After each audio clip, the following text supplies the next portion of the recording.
Okay, so I guess I'd just love to start off with you telling me a little bit about yourself and your background here in Montana with climate. All right, great. So my name's Steve Thompson, and I'm the Executive Director of the National Center for Appropriate Technology. We're a national nonprofit that focuses on community-level energy solutions and sustainable agriculture. And so I've been in Montana about 30 years now, and been involved in environmental conservation and various community projects. And most recently, before I took this job in Butte, I was the project director for the Whitefish Climate Action Plan. I was one of the co-founders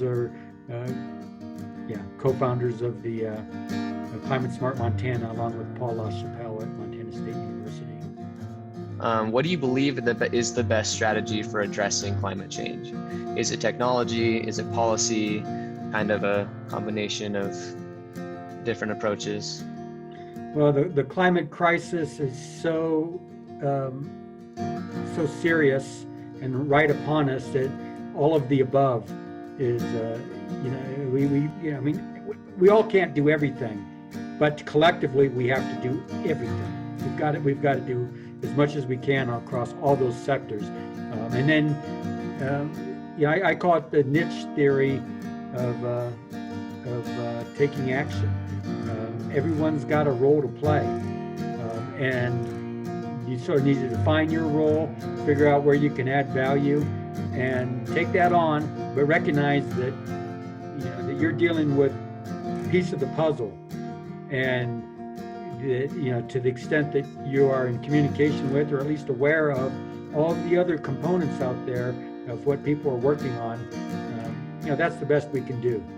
How has your experience studying rural sociology and your experience tackling climate change in communities in Montana, how has that influenced your perspective on the dynamic between addressing climate change and also economic disparities, and how those can kind of be intertwined? So, one thing we find in rural Montana and across a lot of rural America is that climate change has come to be perceived as a political construct.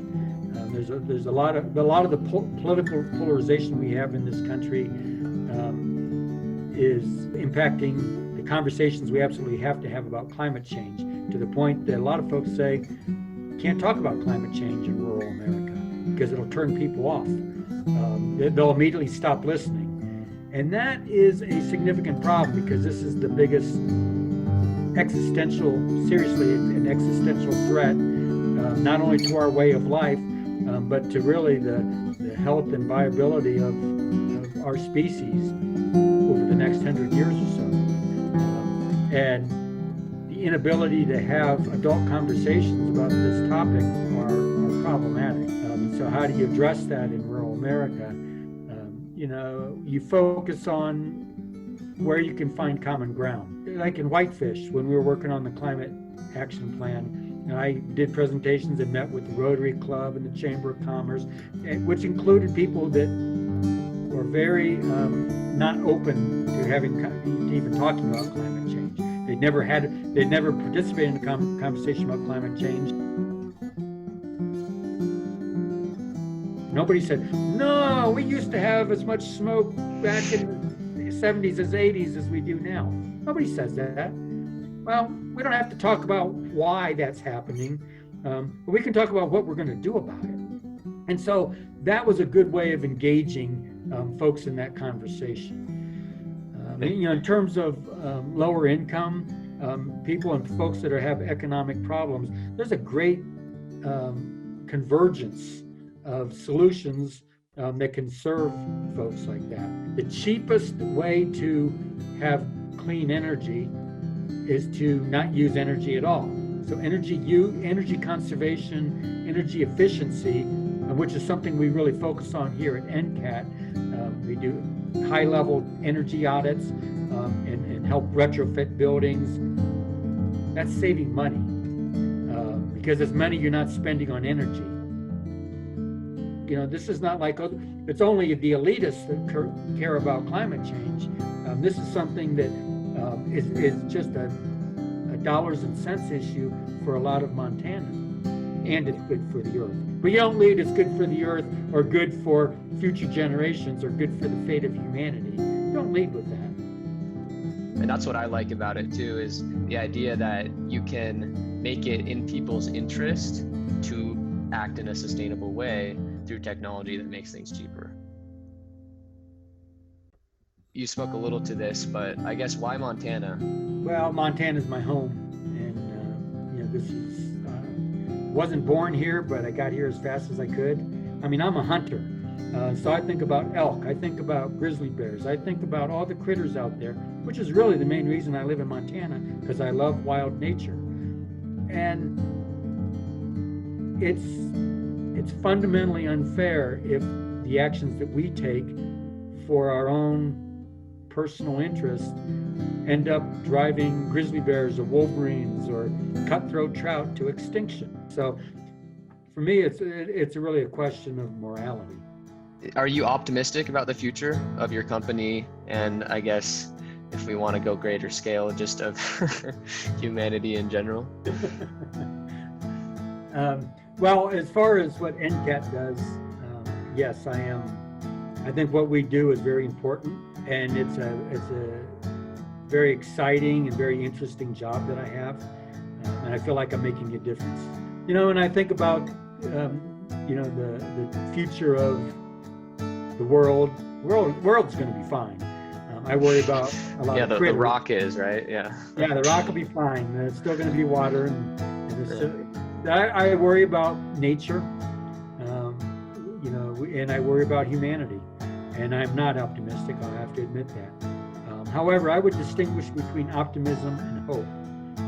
And hope lies in the actions of people taking every little step they can.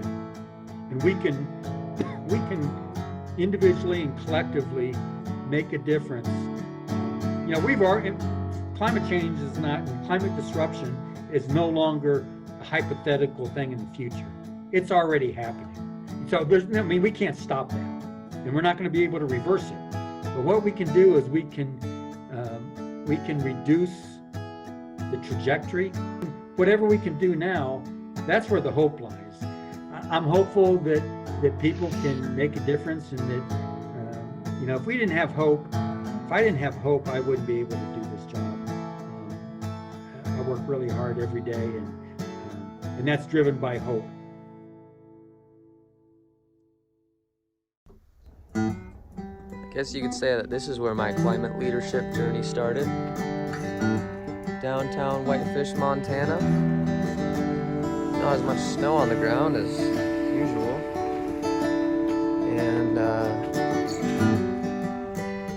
that's a bit of an issue. So what's going on here then? It's above freezing and, middle of December. That's climate change for you. Growing up skiing in the winter and adventuring in the Glacier National Park in the summer, I developed a sense of respect for the environment. I knew that its preservation would mean the preservation of everything that I loved about home. In high school, I got involved in Free Flow, an environmental club. I tackled remediation projects, local advocacy, and volunteered at sustainable events. I was able to conduct research projects and learn environmental sciences in the Center for Sustainability and Entrepreneurship, a net zero on-campus classroom and greenhouse. All of that energized me to continue down a career path focused on sustainability. Right now, I'm studying environmental engineering at MSU, and I hope to give back to the communities I've been a part of so that others can enjoy the beauty of Montana for years to come.